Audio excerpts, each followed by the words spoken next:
Selamat pagi Sobat Humas, merebaknya virus corona di Cina menimbulkan kekhawatiran tersendiri. Bagaimana tidak, virus ini bisa menular melalui udara sehingga penyebarannya pun sangat cepat. Apalagi tidak sedikit warga negara Indonesia yang tinggal di sana. Seiring merebaknya virus corona tersebut, kebutuhan akan masker juga makin meningkat. Masker tersebut menjadi langkah antisipatif untuk mencegah penularan virus.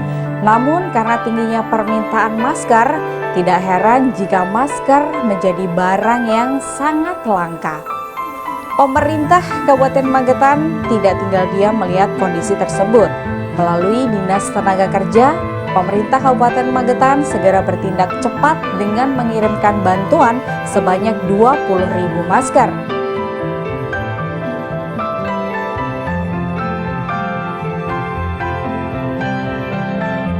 Bantuan tersebut secara simbolis dikirimkan oleh Bupati Suprawoto melalui PT Pos Indonesia di Pendopo Suryagraha Rabu 19 Februari 2020. Bantuan ditujukan ke Konsulat Jenderal Republik Indonesia di Hong Kong untuk kemudian didistribusikan kepada pekerja migran Indonesia asal Kabupaten Magetan yang berada di sana.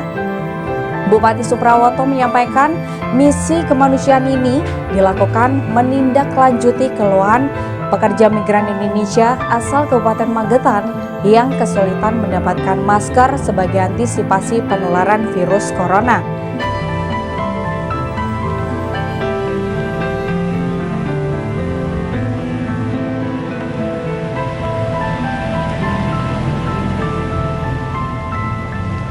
Bupati berharap bantuan tersebut bermanfaat bagi pekerja migran Indonesia asal Kabupaten Magetan yang berada di sana.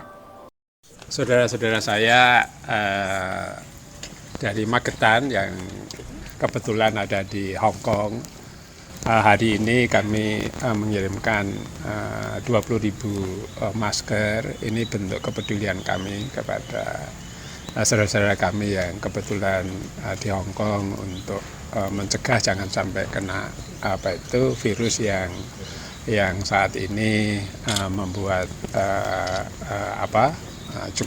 cukup kecemasan ya. Oleh sebab itulah ini adalah bentuk partisipasi dari masyarakat Magetan kepada saudara-saudara saya yang ada di Hong Kong. Mudah-mudahan bisa dapat digunakan sebaik-baiknya.